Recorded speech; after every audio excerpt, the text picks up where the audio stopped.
December 13th, 2022. At 4:15 in the afternoon, inside a modest house in the Las Violetas neighborhood of Córdoba, Argentina, 6 prison guards were doing what half the country was doing, watching the World Cup semifinal between Argentina and Croatia. The tension was thick, the score was tight. And in that moment, with everyone's eyes glued to the screen, a 59-year-old man with 3 life sentences under his belt told the guards he needed to use the bathroom. They nodded. He stepped outside, and within minutes, Roberto Jose Carmona, known across Argentina as the human hyena, was gone. 15 minutes later, a taxi driver named Javier Bocalon was dead on the street, stabbed 11 times in the neck, chest, and leg. His body was stuffed in the passenger seat of his own cab, blood pooling on the floor mats. Carmona had crashed the car at the corner of Santa Ana and Felix Paz Street, stumbled out, walked into a nearby supermarket, and carjacked another vehicle from a random couple. By the time police caught him hours later, he crashed that car too, but the damage was done. Another life taken, another name added to a list that stretched back almost 4 decades. For a man who'd already murdered a teenage girl, killed 2 inmates behind bars, and terrorized Argentina's prison system for 36 years, this was just another day. Another victim, another headline. Because Roberto Carmona wasn't just a killer. He was a predator who thrived in chaos, who smiled when he talked about stabbing people, and who showed zero remorse, even when locked in a bulletproof glass cage during his trial. But the real question ain't why Carmona killed again. It's how he was ever allowed to walk outside of prison in the first place. How does a serial killer with 3 life sentences get conjugal visits? How does a man who threw boiling water on another inmate's face, who stabbed prisoners in their sleep, who earned his nickname because he acted like a scavenger, hunting prey? How does that man get trusted enough to step outside for a bathroom break? That story don't start with a World Cup match or a murdered taxi driver. It starts in 1963 in Buenos Aires, where a baby was abandoned by his mother and left to survive in a system that didn't care if he lived or died. And what came out of that system wasn't human anymore. It was something else, something they called the human hyena. Roberto Jose Carmona was born in 1963 in Buenos Aires province, Argentina, to a woman named Magdalena Bonet. His father? Unknown, never named, never claimed him. Magdalena was young, broke, and couldn't afford to raise a child on her own. So, when Roberto was just 3 years old, she made a decision that would shape the rest of his life. She left him at the Villa Elisa Children's Home in La Plata, a state-run institution for abandoned and orphaned kids. Years later, when Carmona talked about his childhood, he said it was hell. He claimed he was abused by other children, beaten by the staff, and left without food as punishment. Whether all of that was true, or whether some of it was exaggerated to justify what he became, nobody knows for sure. But what's clear is that Villa Elisa didn't save him. It broke him. From there, Carmona was moved to a convent, where he also claimed to have suffered physical abuse. Then he was transferred between several juvenile institutions as a teenager, each one failing to rehabilitate him, each one just another stop on a road that led straight to violence. By the time he was 10 years old, Roberto Carmona had already committed his first crime. He broke into a police car and stole a .45 caliber pistol. Not a toy, not a prank, a loaded firearm. And from that moment on, the system couldn't catch up with him. Around age 7, his mother briefly took him back in, but she was absent for most of the day, working whatever job she could find. Carmona grew resentful. He felt abandoned again, this time in plain sight. That resentment turned into anger, and that anger turned into violence. He started using drugs early, marijuana and pills, anything he could get his hands on to numb the pain, or maybe to feed the rage that was building inside him. As a teenager, Carmona became a client of the juvenile justice system, cycling in and out of detention centers. He robbed, he consumed drugs, he fought, and every time he was locked up, he said he experienced the same abuse that had defined his early childhood. He never specified exactly what happened to him in those places, but the anger, the rage, the complete lack of empathy, all of it was building inside him like pressure in a sealed container. At 18 years old, Carmona received his first adult conviction, 10 years in prison for aggravated robbery, deprivation of liberty, and drug use. He was sent to some of the toughest prisons in Buenos Aires province, Olmos, La Plata, Junín, Sierra Chica, and San Nicolas. These weren't reform schools. These were concrete jungles where the strong survived and the weak got eaten alive. Carmona learned how to survive. He learned how to fight, and he learned how to kill. But here's the thing. After just 4 years, the justice system gave him a gift. On January 10, 1986, Roberto Carmona was released on parole. He walked out of prison at 23 years old, supposedly reformed, supposedly ready to reintegrate into society. 4 days later, he murdered a 16-year-old girl. On the night of January 14, 1986, Carmona was driving his Ford Taunus through Villa Carlos Paz, a popular tourist town in the hills of Córdoba province.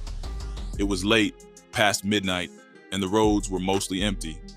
That's when he saw 3 young people on the side of Route 20, standing next to a broken-down Fiat 600. They were 16-year-old Gabriela Chepi and her 2 friends, Guillermo Elena and Alejandro del Campillo. The 3 of them had been out dancing at a club and were heading home when their car got a flat tire. Carmona pulled over. He smiled. He was friendly, helpful even. He offered to lend them tools to change the tire. He even placed his jean jacket over Gabriela's shoulders because the night was cold. The kids trusted him. Why wouldn't they? He seemed like a good Samaritan, just a guy stopping to help some stranded teenagers. But once the tire was changed, everything shifted. Carmona's face went cold. He pulled out a gun from his waistband, pointed it at the 3 of them, and asked, "Do you know me?" Before anyone could answer, he grabbed Gabriela, forced her into his car, and drove away. Her 2 friends stood there, frozen, watching the taillights disappear into the darkness. Carmona even told them, "Don't worry, I'm not a rapist," as he drove off with their friend. It was a lie. Carmona drove Gabriela to a secluded area near Toledo, a small town about 22 kilometers southeast of Córdoba. He raped her twice.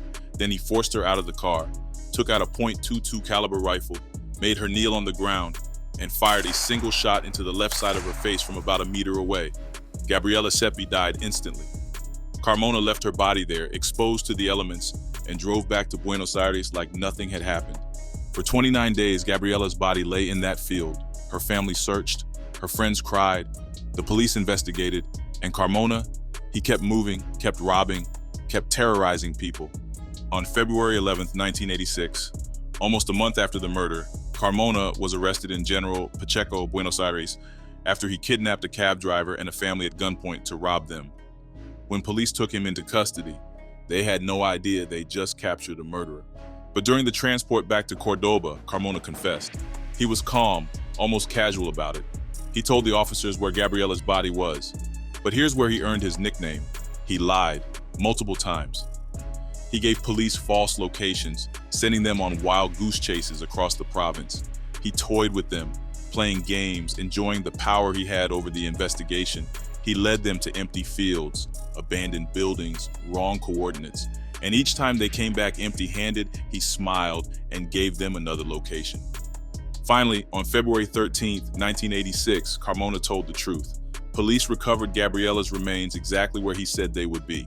The press went wild. The case became a national scandal. And that's when the media gave him his nickname, the human hyena. The name came from his behavior, the way he scavenged for victims, the way he toyed with investigators like a predator playing with its prey, the way he smiled when he talked about death. In August 1986, Carmona was put on trial in the 5th Criminal Chamber of Córdoba. The evidence was overwhelming. He was convicted of qualified murder, repeated qualified robbery, qualified unlawful deprivation of liberty, and aggravated kidnapping.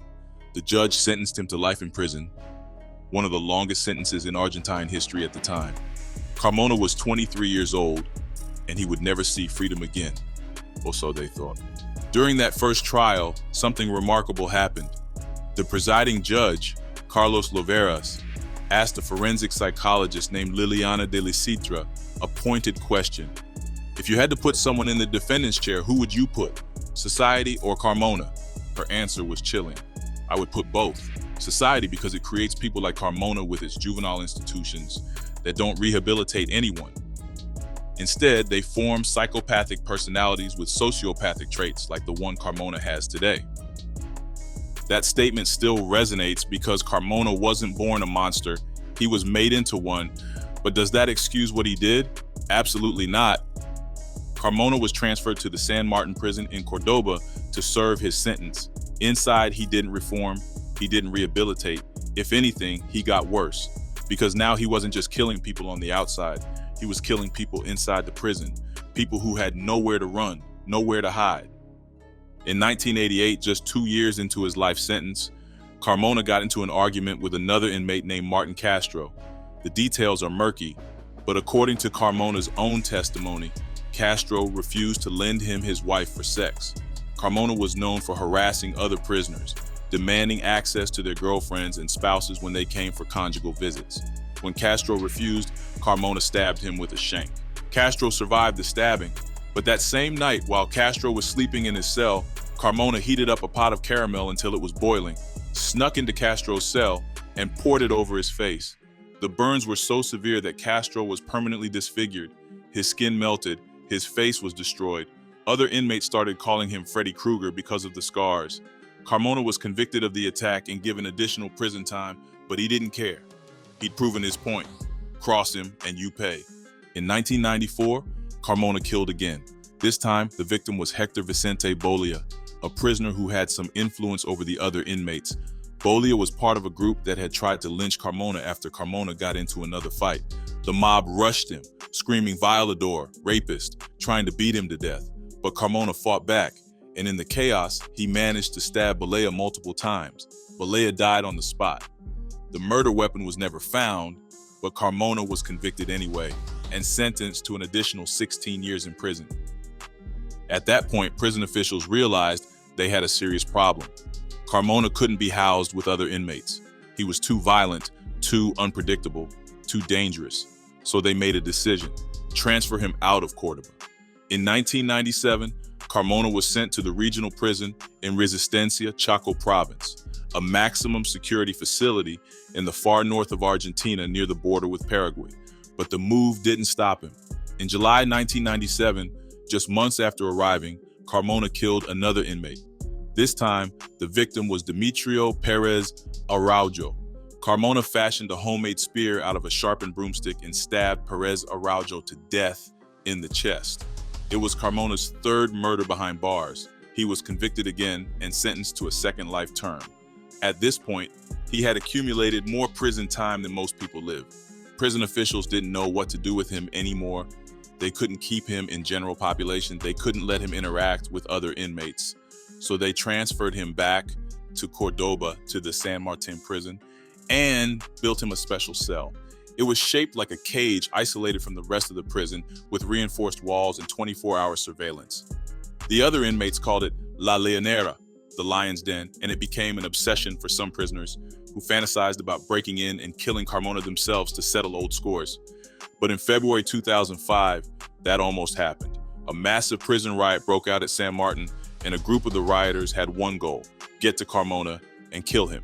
They smashed through doors, overpowered guards, and were closing in on his cell when the penitentiary service managed to rescue him just minutes before the entire prison was taken over by the inmates.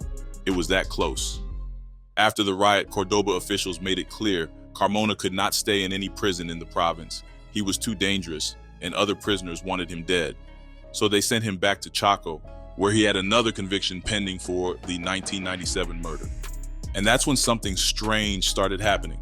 Despite being one of the most dangerous murderers in Argentina, Carmona started receiving love letters from women on the outside. Dozens of them.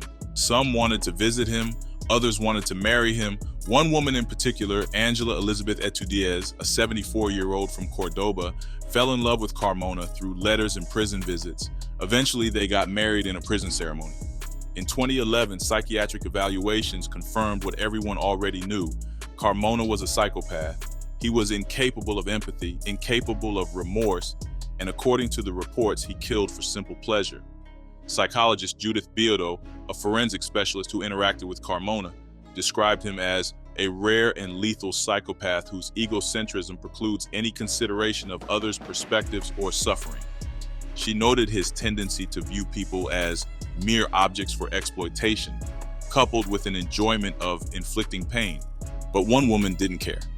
In 2014, a judge in Chaco named Juan Sima granted Carmona an extraordinary privilege: temporary leave to visit his wife. The arrangement was simple.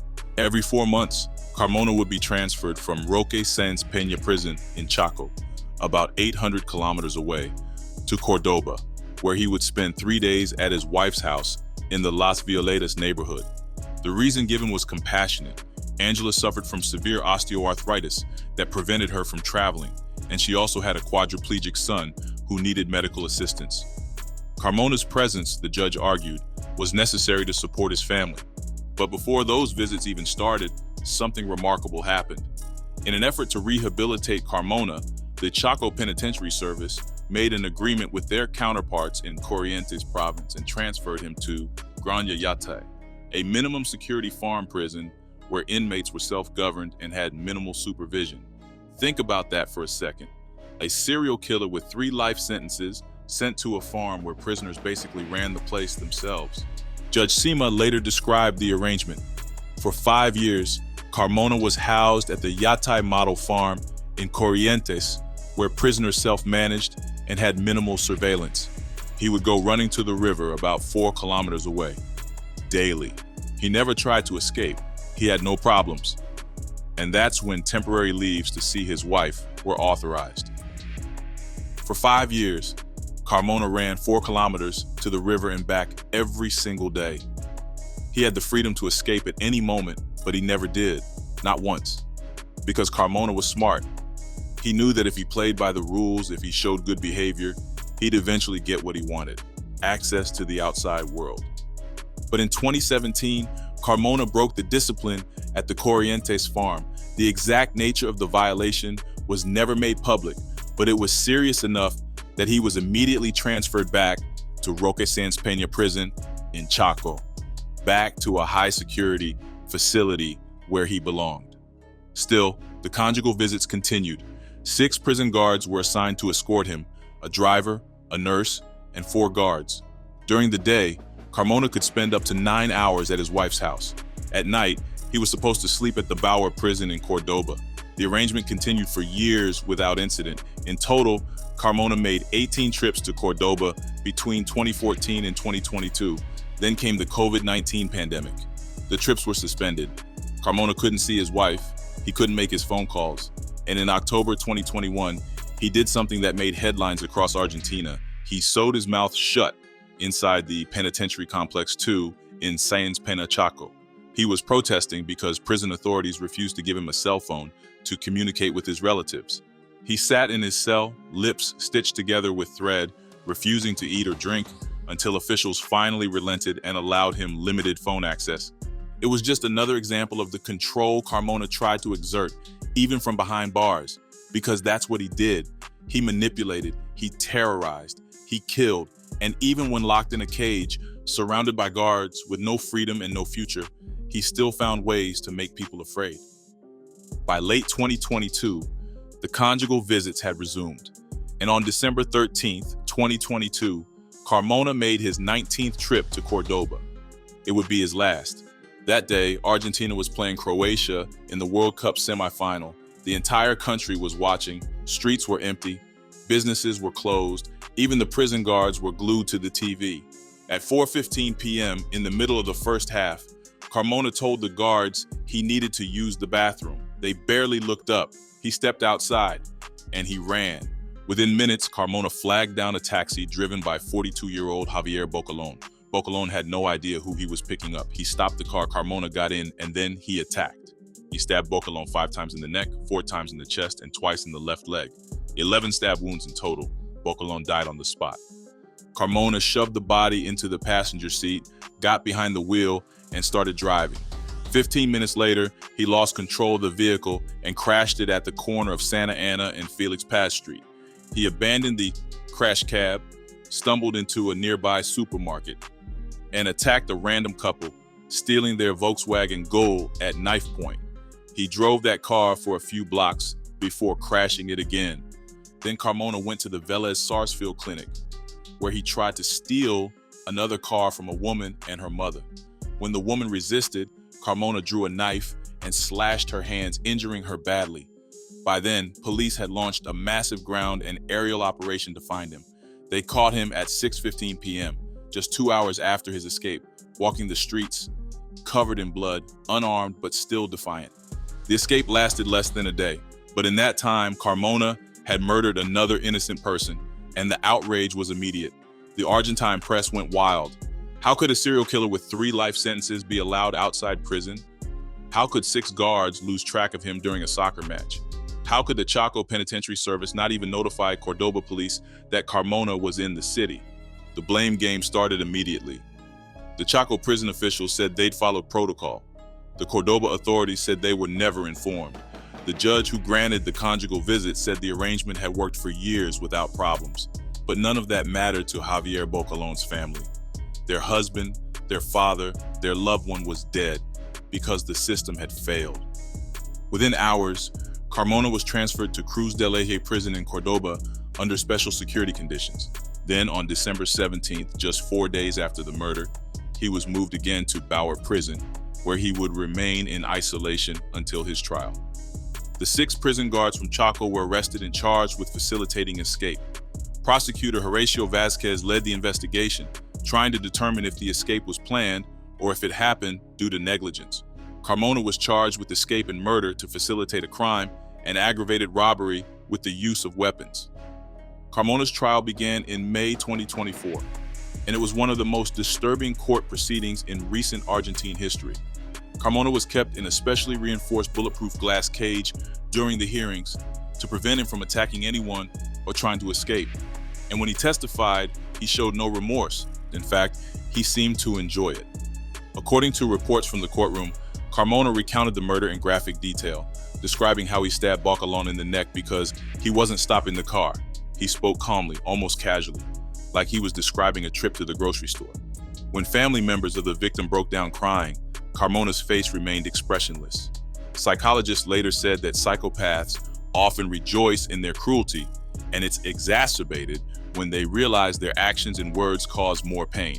Carmona fit that profile perfectly. When asked why he escaped, Carmona gave a response that summed up his entire worldview. "I don't know. They painted me as the violent one." As if 36 years of murder, torture, and terror were just a misunderstanding, as if he was the victim. On May 30th, 2024, a unanimous jury found Roberto Carmona guilty of the murder of Javier Bocalón. He was sentenced to another life term, his third. At 61 years old, Carmona now holds one of the longest cumulative sentences in Argentine history, second only to Carlos Robledo Puig, another notorious serial killer who has been in prison since 1972. Looking back, the question everyone asks is, how did this happen? How did a child abandoned at age 3 turn into one of Argentina's most dangerous serial killers? How did the system fail him so completely that by the time he was an adult, he was already beyond saving? The answer is complicated. Carmona was abandoned, abused, and neglected at every stage of his development. The juvenile institutions that were supposed to rehabilitate him only made him worse. The prison system that was supposed to contain him couldn't. And the judges who granted him privileges based on good behavior didn't account for the fact that psychopaths are masters of manipulation. But does that excuse what he did? Does that absolve him of the murders, the rapes, the torture? Absolutely not. Gabriela Chepi was 16 years old. She had her whole life ahead of her. Javier Bocalón was a working man, a father, just trying to make a living driving a cab. Hector Bolea, Martin Castro, Demetrio Perez Araujo, all of them were human beings with families, with stories, with lives that mattered. And Carmona took all of that away, not because he had to, but because he wanted to, because he enjoyed it, because in his twisted mind, other people's suffering didn't matter. To this day, Roberto Carmona is still alive, still serving his sentence in a high-security prison in Argentina. He's 62 years old now, and he will never see freedom again. His name is still spoken in fear, his crimes are still remembered, and his nickname, the human hyena, is still used by the press, by the public, by anyone who knows his story. So what do you call a man who murdered a teenage girl, killed 2 inmates behind bars, poured boiling caramel on another prisoner's face, and stabbed a taxi driver to death while escaping during a World Cup match? That's the question Argentina's been asking since 1986. And maybe the real lesson here isn't just about one man's evil. It's about the systems that failed to protect vulnerable children, the prisons that couldn't contain dangerous criminals, and the decisions that allowed a serial killer to walk outside his cell just so he could kill again. Because Roberto Carmona might be locked up for life, but the failures that created him, those are still out there. And until those systems change, there will always be another monster waiting to be made.